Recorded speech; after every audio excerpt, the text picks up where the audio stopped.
कार्य के लिए अपने आप को समर्पित करते हैं तो हमें बहुत ज़्यादा कुछ करना नहीं पड़ता है, सारी व्यवस्थाएं अस्तित्व जुटाता है। जैविक कृषि जो एक बहुत जरूरी विषय है, जिसके बारे में बहुत सारी चर्चा हम कर भी चुके हैं, करते भी रहते हैं, और हम सभी जानते हैं कि कितनी बीमारियां व्याप्त हो चुकी है, बचना मुश्किल हो गया है हम सबके लिए। आगे क्या होगा ये समझ में नहीं आ रहा है। कभी कोई आके बोलता है कि मेरा बेटा है जो उसको कैंसर हो गया था, मेरे पास 2 बीघा जमीन थी, सारी जमीन भी बिक गई और बेटा भी नहीं बचा। कोई कहता है कि हमारे परिवार में 3 पुरुष है, 1 महिला बची है, उसको भी कैंसर है। ऐसी अनेक कहानियां।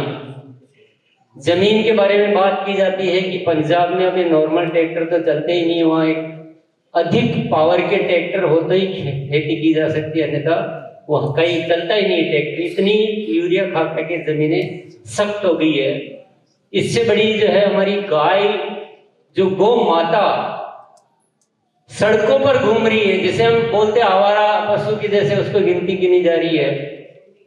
कितनी तरह की वेदनाएं हम झेल रहे हैं। मैं कहता हूं इसकी जड़ का है। कितनी गौ माताओं को हम पाल पाएंगे, कैसे करके, कैसे बीमारियों से बच पाएंगे? इसकी जड़ एक ही है दोस्तों, गाय आधारित प्राकृतिक खेती। जितनी देर हम इस बात को समझने में लगाएंगे, उतनी बर्बादी अपनी आंखों के सामने देखते जाएंगे। कोई रास्ता नहीं है। तो ये सारी बात हम अच्छी तरह से जानते हैं, मुझे ज्यादा कहने की जरूरत नहीं है। पर हमारे देश की एक स्थिति रही है कि हम लोग केवल अपना काम निकालना जानते हैं और उस व्यापकता से सोचने की थोड़ी सी कमी रखते हैं। तो आज हम सब एकत्रित यहाँ इसलिए हुए हैं कि हम इसको व्यापकता से सोचें।